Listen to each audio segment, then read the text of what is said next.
চাওক মোৰ বিধায়ক এতিয়ালৈকে ফুল ফেজে বিধায়ক হোৱা নাই কিয় এতিয়ালৈকে মই শপত লোৱা নাই শপত লোৱাৰ পিছতে মই এতিয়া MLA ডেজিগনেট বা MLA ইলেক্ট বুলি যোনটো এটা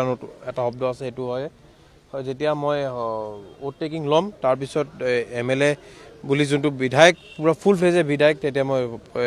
দায়িত্ব গ্ৰহণ কৰিম কিন্তু মোৰ বহুত সপোন আছে এতিয়া আমাৰ নতুনকৈ বিধায়ক হৈ নিৰ্বাচিত হৈ গৈছোহে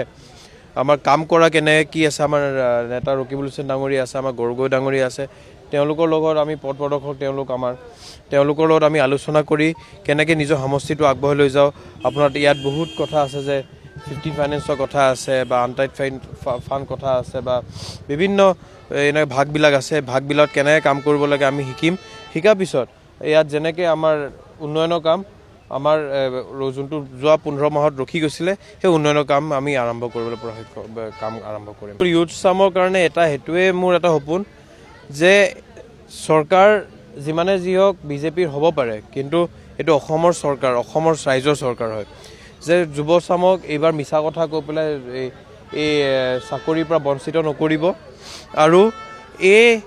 10,000 বা 15,000 স্কুল যোনখিনি বন্ধ হৈ গৈছিল গোটেই অসমত সেই আমিও সদনত উত্থাপন কৰিম যে 10-15,000 বন্ধ হৈ যোৱা স্কুল সোনকালে খুলি দিয়ক কিয় আমাৰ স্কুল আৰু কলেজ ড্ৰপ আউটৰ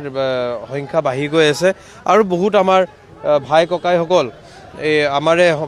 আমাৰে ইয়াত মাষ্টাৰ ডিগ্ৰী কৰি গ্ৰেজুৱেশ্যন কৰি আমাৰ অসমত চাকৰি নাপায় কাৰণে তেওঁলোকে কেৰেলা হওক বেংগলোৰ হওক মুম্বাই হওক হায়দৰাবাদ হওক দিল্লী হওক কেলকাতা হওক বা বহুতে তাত 3rd গ্ৰেড 4th গ্ৰেড চাকৰি কৰি আছে তেওঁলোকক আমি অসমত আনি পেলাই নিজৰ ঘৰত কেনেকৈ চাকৰি দি পেলাই তেওঁলোকক সংস্থাপন দিব পাৰোঁ সেইটো এটা চৰকাৰৰ ওপৰত মোৰ এটা যুৱ বিধায়ক হিচাপে মোৰ সেইটো এটা সদায় এটা সপোন থাকিব আৰু এইটো মই সদনতো উত্থাপন কৰিম এইখিনি প্ৰশ্ন